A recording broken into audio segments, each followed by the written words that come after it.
Bueno, pues aquí estamos un domingo más tratando de analizar los aspectos más relevantes de la geopolítica mundial y como estamos en jornada de reflexión en esta ubicación desconocida del hemisferio norte, dado que nuestro presidente sigue deshojando la margarita de si se queda o no se queda, pues yo también me he decidido tomar unos días de reflexión y en lugar de estar siguiendo esa tediosa actualidad geopolítica que todas las semanas analizamos en Geopolíticos, pues hoy me he ido a hacer una de las cosas que más me gusta hacer en el mundo, que es viajar y hacer turismo. Y me he decidido por un país por el que he tenido una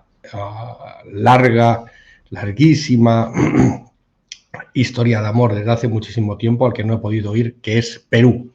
Y he decidido darle el subtítulo del reino mineral, como vais a ver ahora, porque lo que vamos a analizar, como siempre, de la geografía, pero por supuesto de la economía del Perú, es que Perú es un país que tiene no solo una gran riqueza mineral, sino una gran diversidad en la producción de minerales, lo cual explica muchas cosas de su evolución económica. Pero, como siempre, vamos a empezar en primer lugar por la geografía. Ya sabéis que insisto muchísimas veces que la base de la geopolítica es la geografía, y es la geografía no la que determina el desempeño de las sociedades y de las economías, pero sí la que condiciona. Y en el caso del Perú vamos a ver cómo esa geografía, que es una geografía muy difícil, pero a la vez, para mí, fascinante absolutamente, pues ha condicionado, condiciona y por supuesto va a condicionar en las décadas que vienen su desempeño político, social y económico. Bueno, pues vamos a ver dos mapas de Perú que os voy a poner aquí. El mapa de la izquierda es un mapa físico, ahora os explicaré qué es cada parte, y el mapa de la derecha es un mapa de densidad de población. Bien, he puesto los dos mapas a la vez porque de esto ya he hablado al menos en otras 3 ocasiones, en 2 mejor dicho, para el caso de Colombia y para el caso de Ecuador, y también se aplica para el caso de Chile. Bien, Perú sigue el patrón de todos los países del arco andino. Lo que pasa es que lo sigue a una escala como ninguna otra. A una escala muy grande, ¿por qué?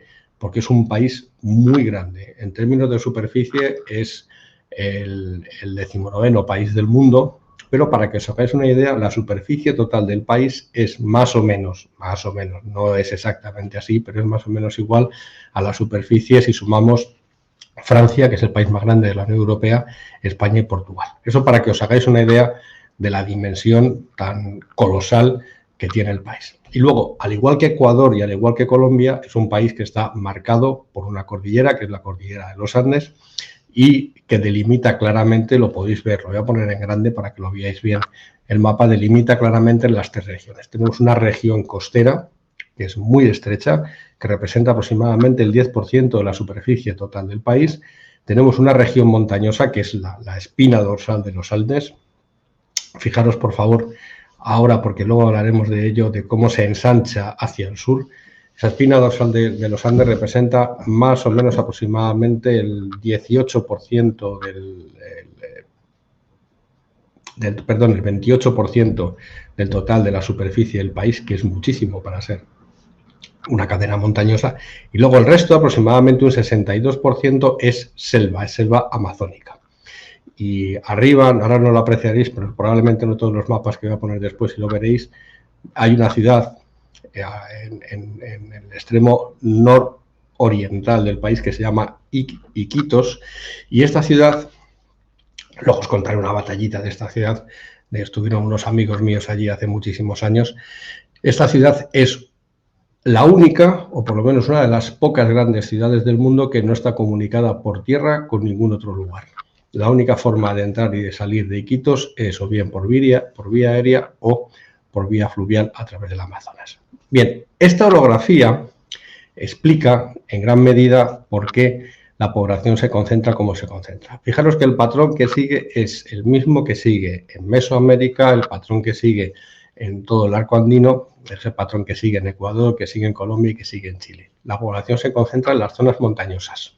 La población se concentra en las zonas montañosas porque es en las zonas montañosas donde se produce, digamos, las condiciones de habitabilidad idóneas para la especie humana.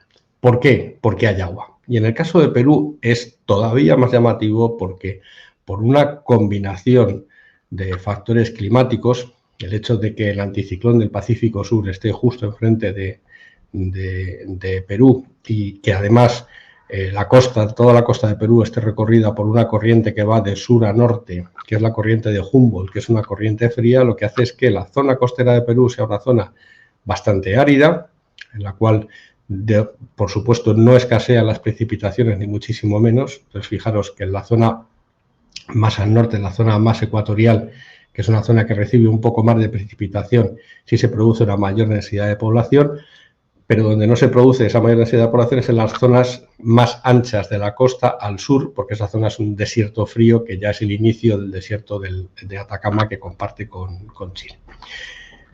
Luego se saca ese cuadrito porque, fijaros, Perú tiene una población de algo más, luego hablaremos de ello, de 34 millones de habitantes, pero casi la cuarta parte de esa población se concentra en la ciudad de Lima. Es una ciudad, es una megalópolis, es una ciudad muy grande, es una ciudad que tiene, la conurbación de Lima tiene la misma población que tiene París, y eso lo que hace es que el resto del país, como veis, prácticamente esté despoblado. Esos asentamientos más en rojo son en realidad asentamientos en los cuales, como vamos a ver después, están las únicas zonas que son susceptibles de ser utilizadas para la agricultura, no ya de subsistencia, sino para explotaciones agrarias, pero ya veremos que eso se va a hacer en zonas complejas. Coincide también ser zonas de montaña con que son las principales zonas de extracción minera. Así que, como veis, los peruanos tienen un panorama geográfico bastante complicado. ¿Y eso qué es lo que hace? Como digo siempre, eso condiciona muchísimo la actividad económica. Así que, para que veáis las distancias y para que veáis los problemas logísticos que plantea la ubicación geográfica del Perú, os voy a poner ahora unos mapas sacados de Google Maps en los cuales simplemente lo que he calculado son distancias conduciendo en coche de norte a sur del país y entre las dos principales ciudades. Fijaros, a la izquierda he calculado la distancia y el tiempo que llevaría conduciendo desde la ciudad más al norte, la ciudad más importante al norte del país, que es Piura, hasta Tacna, que es la ciudad que está más al sur. Bueno, pues con una distancia parecida a la que hay entre Madrid y Berlín. Esa es la idea de la distancia, sobre todo para los que vivís en Europa, que digamos, nos hacemos menos idea de las distancias del continente latinoamericano. Son casi 39 horas las que se lleva en conducir hasta allí, mientras que de Madrid a Berlín son 21. Eso yendo por la zona costera, que en teoría es la que tiene menos problemas de relieve.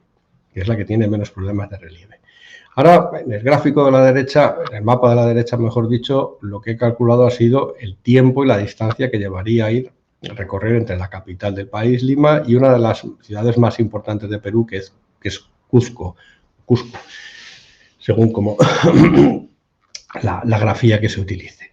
Bien, son 1.100 kilómetros. Luego la distancia es aproximadamente, es un poco más, algo más, bastante más, pero no mucho más, que hay entre, por ejemplo, Cádiz y Barcelona, aquí en la península, pero para llevar a cabo este viaje se necesitan casi 20 horas. ¿Y eso por qué?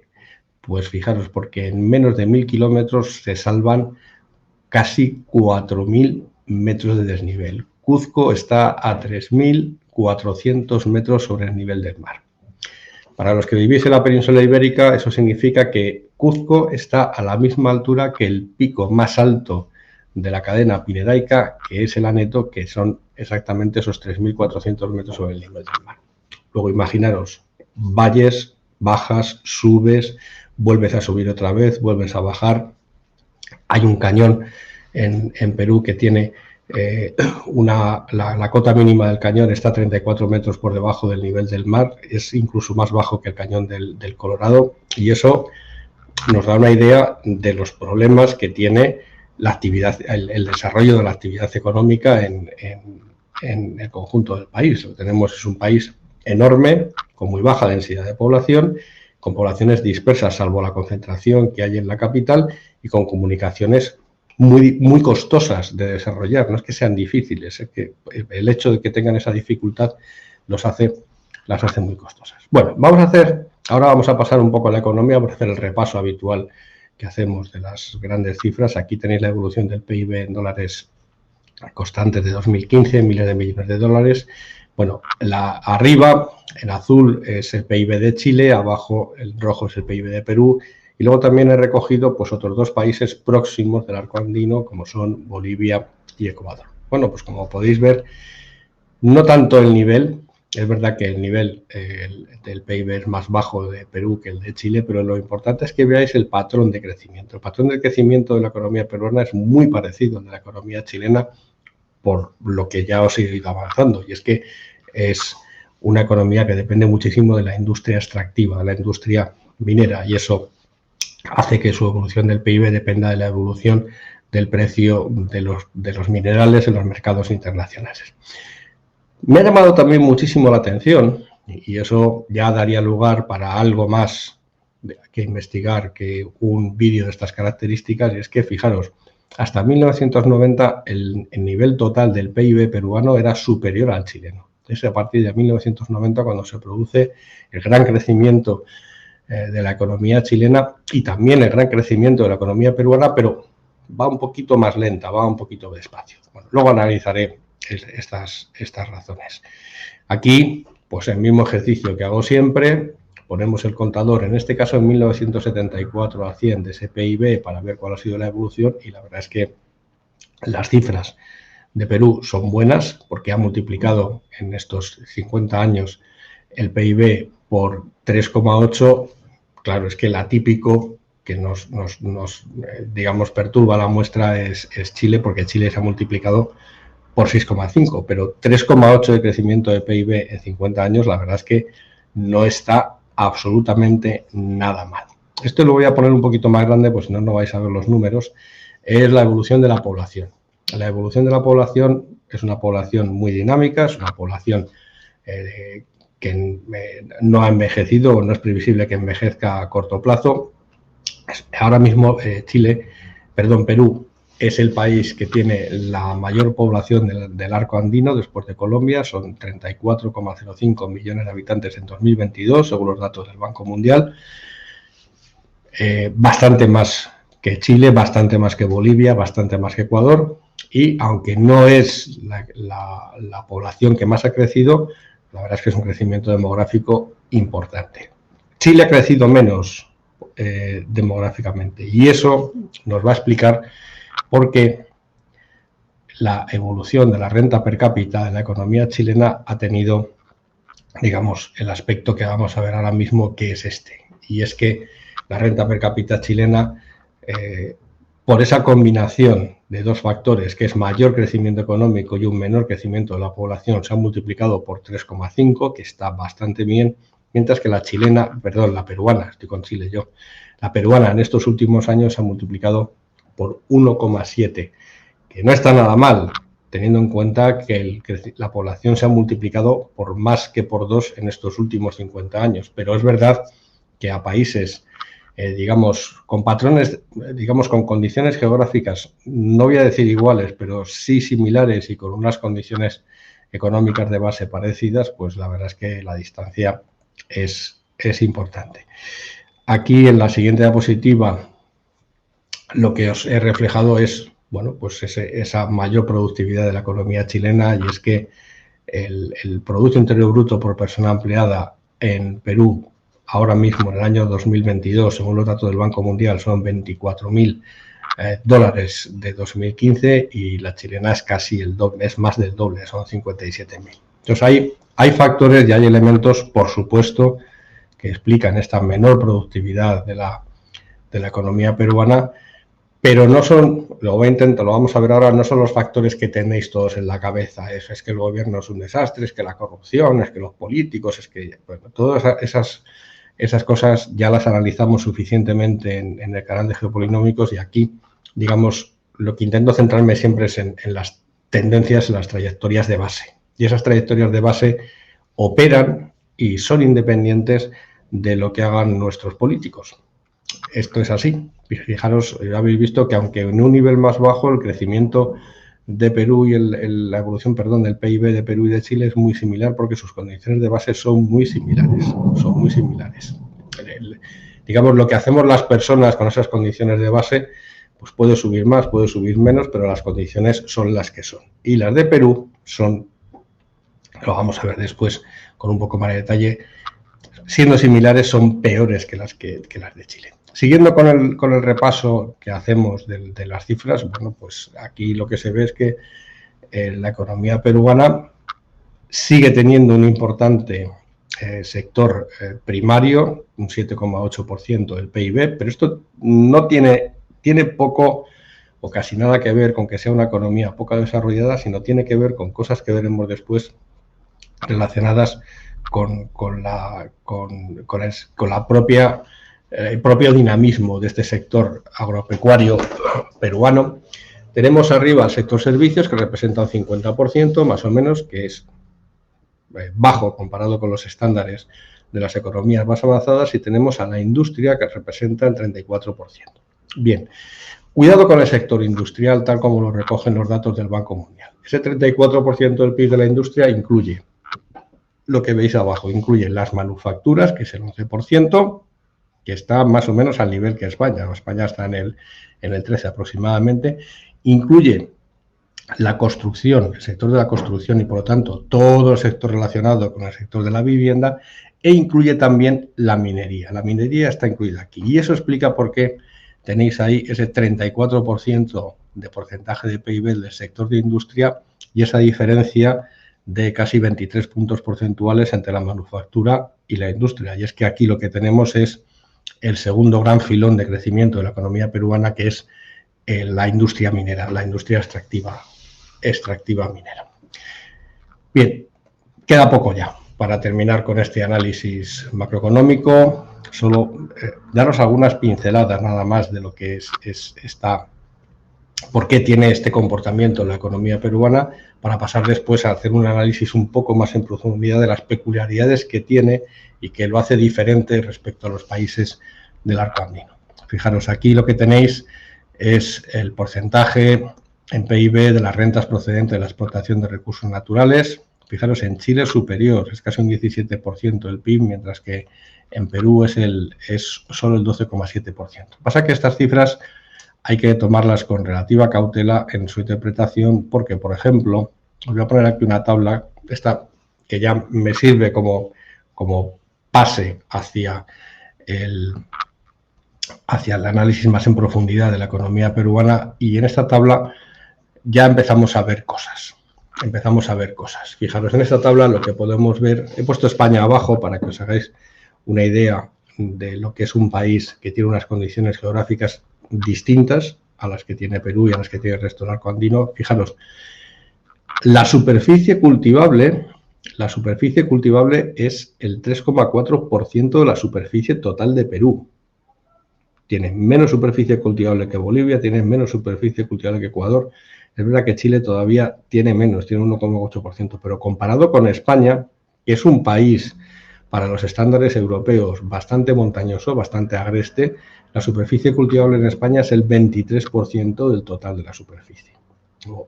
Aquí ya tenemos cierta idea de por qué se produce ese crecimiento diferencial de la economía peruana respecto a otras economías del resto del mundo. Y es que ese 3,4% de superficie cultivable nos dice algo ya numéricamente que hemos visto antes, que es que tiene una geografía física muy complicada para el desempeño de las variables de la actividad económica. Luego, en porcentaje del PIB, en la columna central, lo que tenéis es las rentas de la explotación de minerales. Bueno, por eso os decía que es un 23%, que es mucho. Fijaros, en Chile es el 12%, y eso que Chile es, ya lo llamé en su momento, el reino de los metales, pues es una economía que también es muy exportadora. Bueno, hay que tomarlo con mucho cuidado esta cifra, parece que no es igual que la cifra que he dado antes, del 12,5%, pero la cifra anterior hace referencia a la extracción directa, es decir, a las operaciones que implican la extracción directa de minería,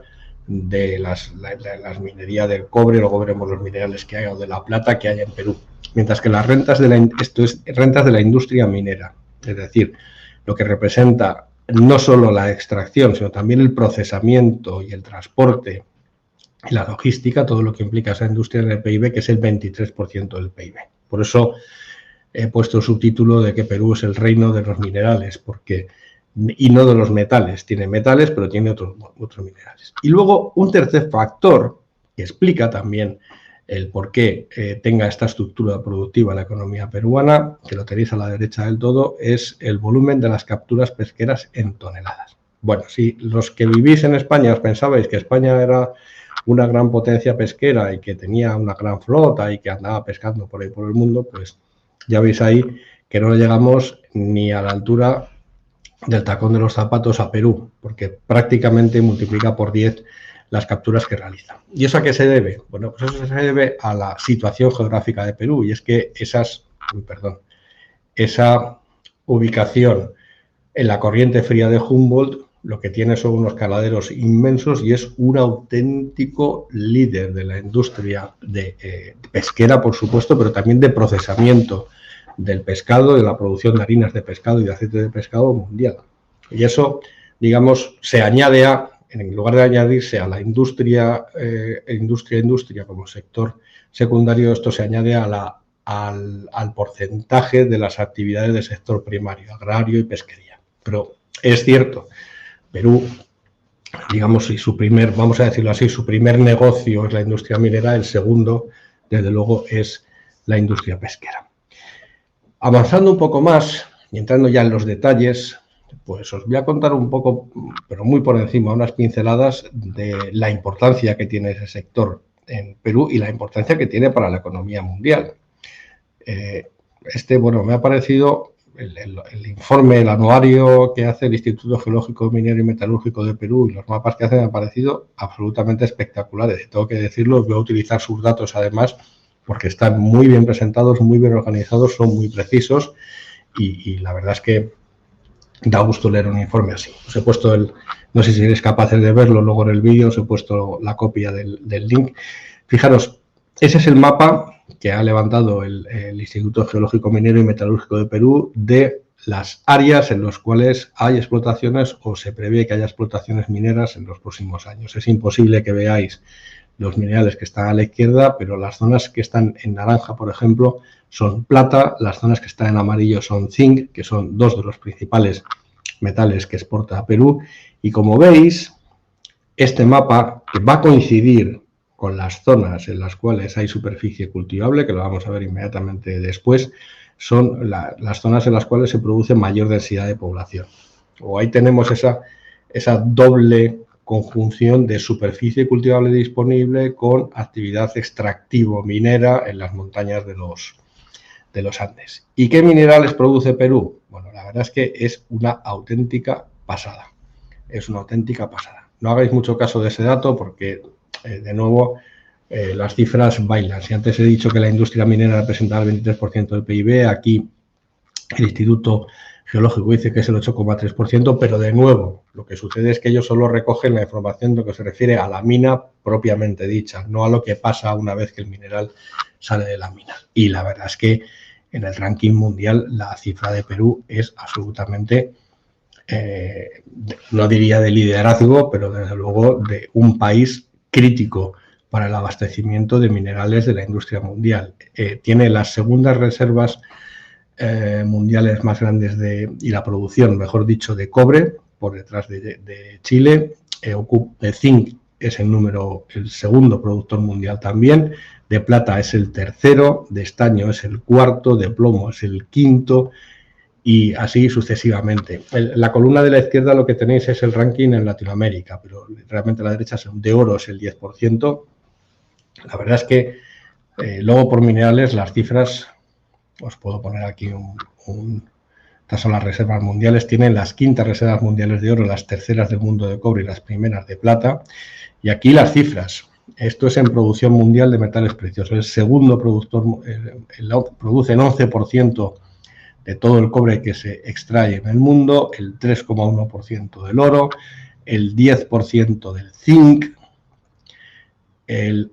casi el 12% de la plata que se produce en el mundo o que se extrae en el mundo se extrae en Perú, el plomo el 5,6% y el estaño el 9% de toda la población.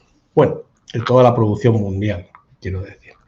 Bien, con esto ya os da una idea de la importancia que tiene ese sector extractivo minero, y eso os da una idea también de por qué, lo vamos a recordar después, a lo mejor vuelvo a la diapositiva, de por qué tiene esa evolución del PIB tan parecida a la de Chile. Y es que, claro, toda la evolución de este sector, que representa el 53% de las exportaciones peruanas, pues lógicamente depende de la evolución del precio de los productos, de las commodities y de los minerales en los mercados mundiales. Hubo un periodo, habéis oído hablar de él, que se llama un superciclo de materias primas desde el año 2000 hasta el año 2010 aproximadamente, en lo cual tanto la economía chilena como la economía peruana, aunque está un poco menos, crecieron muchísimo. La economía peruana se quedó un poco retardada por problemas macroeconómicos que tuvieron y políticos que tuvieron en esa época, y a partir del año 2000 se ha producido un leve estancamiento debido a que se produjo una moderación, cuando no una caída en el crecimiento del precio de esos minerales en los mercados mundiales, y ahora parece que en el año 2022, y lo veremos en 2023, se ha producido una reactivación tanto de los precios de las commodities como a la vez del incremento del PIB en estos países. Si a eso le sumamos además que tenemos el impacto negativo que están teniendo las sanciones en Rusia, que es otro gran productor de minerales en el mundo, pues muy probablemente esta coyuntura sea bastante favorable para la economía peruana en los próximos años, habida cuenta que su producción minera está mucho más diversificada que la chilena y por lo tanto no es tan dependiente de la evolución del precio del cobre como la minera. Bien, ¿qué factores pueden hacer que el crecimiento de Chile sea más lento que el crecimiento que el crecimiento de Perú sea más lento que el crecimiento de Chile? Bueno, pues los factores, yo vuelvo otra vez a mi hipótesis principal, los factores son puramente geográficos. Fijaros, en el gráfico de la izquierda es muy parecido al mapa físico que os he puesto antes, pero aquí está por alturas.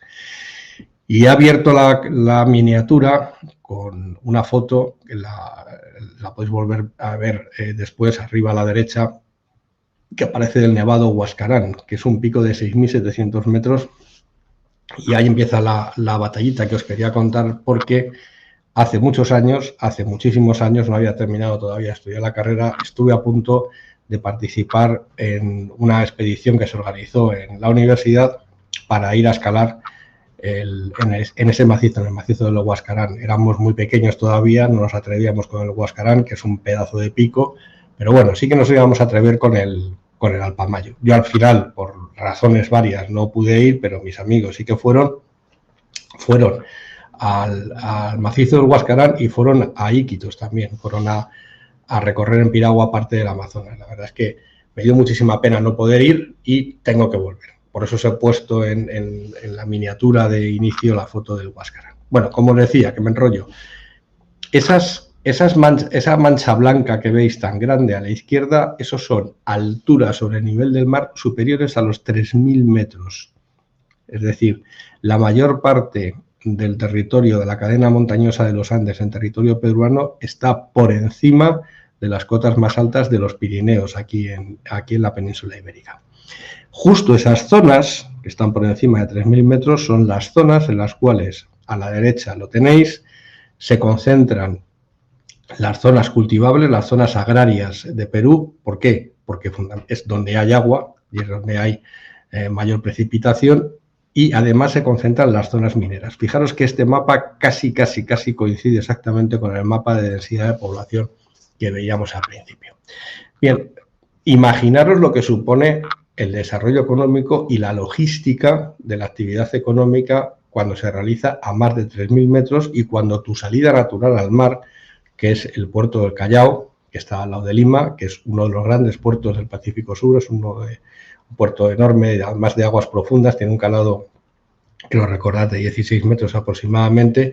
Tienes que bajar desde los 3.000 metros tus productos agrícolas y tus productos minerales para la exportación abajo, y tienes que subir los inputs que necesitas desde cero, el nivel de cero del nivel del mar, hasta los 3.000. Luego, esto no es nada fácil y eso requiere obras de infraestructura carísimas que, desde luego, el gobierno peruano se puede permitir solo hasta cierto punto porque, digamos, estamos hablando, muy probablemente, no tengo ni idea de lo que puedo suponer, pero a lo mejor en términos equivalentes el coste de producir 1 kilómetro de autovía en Francia o en Alemania pues puede ser 3 veces inferior al coste del kilómetro promedio de construir 1 kilómetro de autovía en Perú. Entonces, y eso tiene su repercusión en las cuentas del Estado y tiene su repercusión también en el desempeño de la economía. Pero claro, este no es un problema, y quiero abundar un poco en esto, este no es un problema que nos estemos enfrentando actualmente, este es un problema que se han enfrentado los habitantes, que se enfrentan los habitantes actuales, se enfrentaron también los colonizadores españoles, pero se enfrentaron sobre todo las poblaciones precolombinas, la gran civilización, las grandes civilizaciones precolombinas que vivieron en la zona de Perú, que es, junto con México, es uno de los dos, o de las dos grandes zonas con grandes civilizaciones antes de la llegada de los españoles al Nuevo Mundo. Bueno, os voy a poner solo 2 imágenes para que os hagáis una idea del enorme desarrollo de ingeniería que tenían estas culturas precolombinas y el esfuerzo que implica, tanto hoy en día, el poder disponer de zonas cultivables y de zonas aptas, digamos, para el desempeño de la actividad económica. Fijaros, ahí a la izquierda lo que veis es un valle en un río, en los Andes, lo que se llama cultivos aterrazados. Este tipo de cultivos, que yo creo que no os he hablado de ellos cuando he hecho el vídeo de China, pero se observan también en China. Este tipo de cultivos, digamos, se producen en zonas en las cuales solo puedes cultivar en terreno de montaña y solo puedes cultivar en terreno de montaña porque es el único terreno en el cual hay agua.